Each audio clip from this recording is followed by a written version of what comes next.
Goeiemôre, liewe Jesusvriende. Ons groet julle hier vanuit 'n bewolkte, maar warm Umthunzini hier aan die Natalse Noordkus.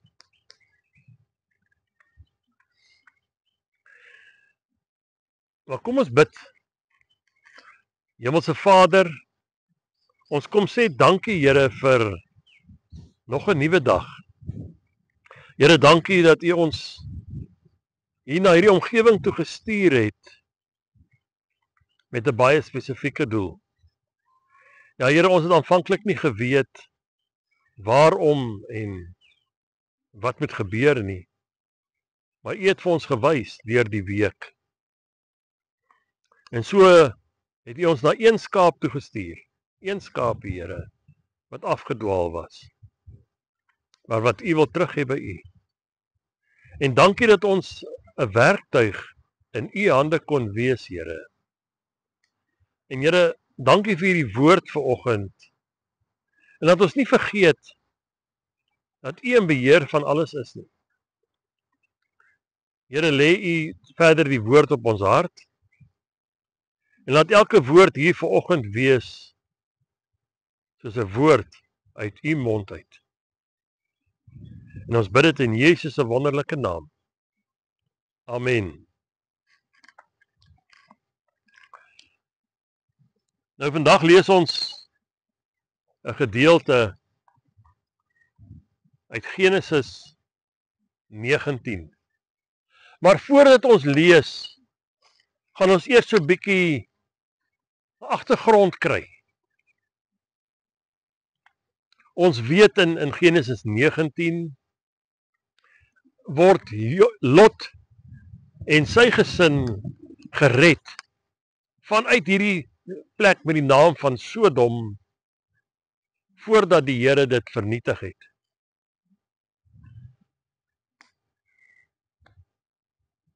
As jy gaan kyk na hierdie storie, dan sien ons dat die inwoners van hierdie stad baie sondig was. Hulle het nie omgegee oor ander mense nie. En hulle het net een ding op gedagte gehad. En dit is geslagsgemeenskap met ander manne. En ons sien hier kom 2 engele van die Here. Hulle lyk soos manne. Hier in Sodom aan, en dis al in die aand. En Lot kry hulle daar by die ingang. En hy oorreed hulle om in sy huis te kom oornag. Nou kom ons lees hier van vers 4 af. En hulle het nog nie gaan slaap nie, toe die manne van die stad, die manne van Sodom, die huis omsingel. Jonk en oud, die hele bevolking, almal saam. En het na Lot geroep, en aan hom gesê, waar is die manne wat vannag na jou gekom het? Bring hulle na ons toe uit, dat ons hulle kan beken. Daarop gaan Lot na hulle toe uit voor die ingang en sluit die deur agter hom toe. En hy sê vir hulle, my broers, moet tog nie kwaad doen nie. Kyk tog, ek het 2 dogters, wat geen man beken het nie. Laat ek die na julle uitbring, en doen met hulle soos dit goed is in julle oë. Maar aan hierdie manne moet julle niks doen nie. Want daarom het hulle onder die skaduwee van my dak ingekom. Toe antwoord hulle, gee pad daar. En hulle sê, hierdie een het gekom om hier as 'n vreemdeling te vertoef en wil tog gedurig die baas speel. Nou sal ons jou meer kwaad doen as aan hulle. En hulle het sterk op die man, op Lot, aangedring en nader gekom om die deur oop te breek. Maar die manne, dis nou die engele, het hulle hand uitgesteek en Lot by hulle in die huis gebring en die deur toegesluit. Toe slaan hulle die manne wat daar by die ingang van die huis was, klein en groot, met blindheid, sodat hulle te vergeefs na die ingang gesoek het. Kyk net wat doen hierdie manne. Hulle word met blindheid geslaan. Maar al wat hulle in hulle gedagtes het, is sonde. Is hierdie gemeenskap met hierdie twee mense.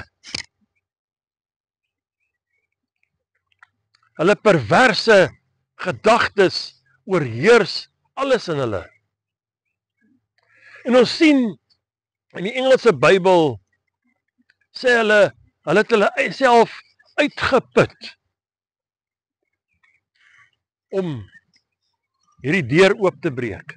Hulle is blind, maar hulle hou nie op nie.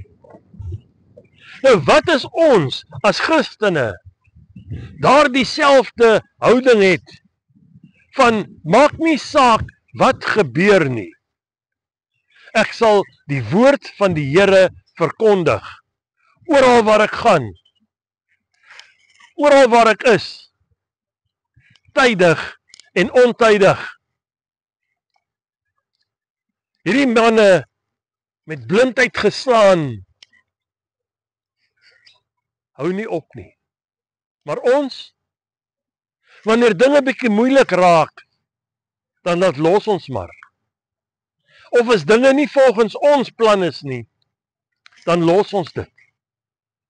Of as dinge nie gebeur sodat ons dit beplan het nie, nou Here, hierdie is nie my plan gewees nie, dan wil ons dit nie doen nie. Dit is tyd, en luister nou mooi, dit is tyd om jou eie idees, en jou eie plannetjies, en jou eie geite by die deur uit te gooi, en te begin luister wat die Here, jou God, vir jou sê. In die Bybel is daar baie voorbeelde wat vir ons sê, ons moet aanhou. Ons kan nie ploeg en agtertoe kyk nie. Man, jou verlede is verby, man. Dit is net wat dit is, die verlede. Ons leef nie meer in ons verlede nie. Wat soek mense daar? Dit laat my dink aan 'n bietjie verder in hier Genesis 19. Sê hierdie engele vir hulle, ons gaan julle wegvat uit hierdie plek uit. Want God gaan hierdie plek vernietig.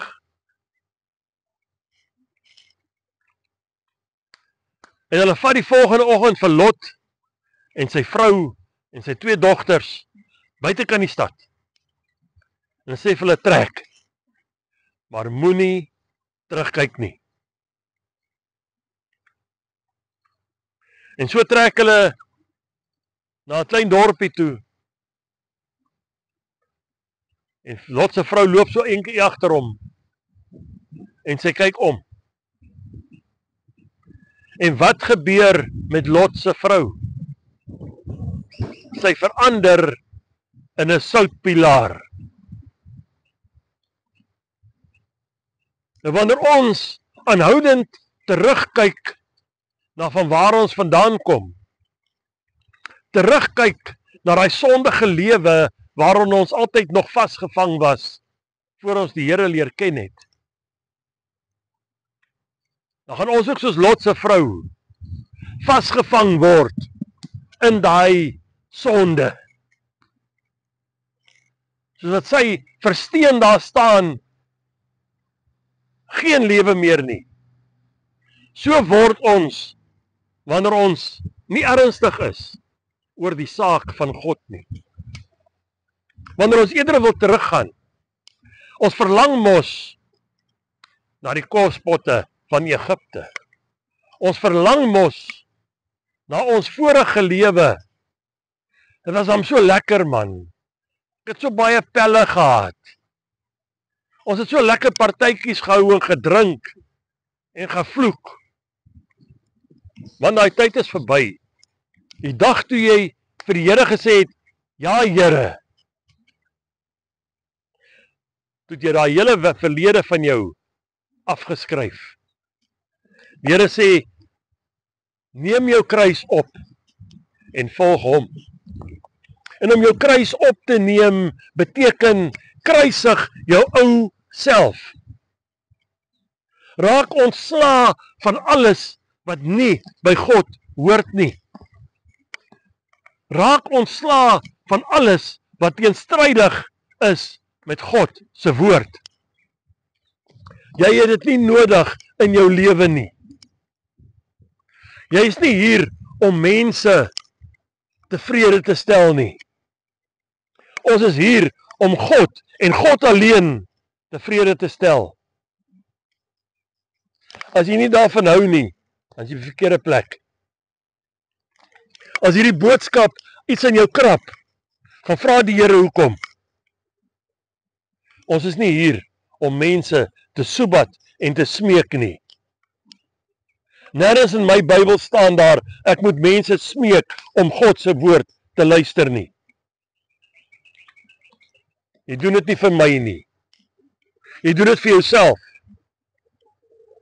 So dis tyd om al hierdie nonsens te laat staan. Begin bietjie die Here volg met dieselfde passie waarmee jy jou sonde gevolg het toe jy nog in jou ou lewe was.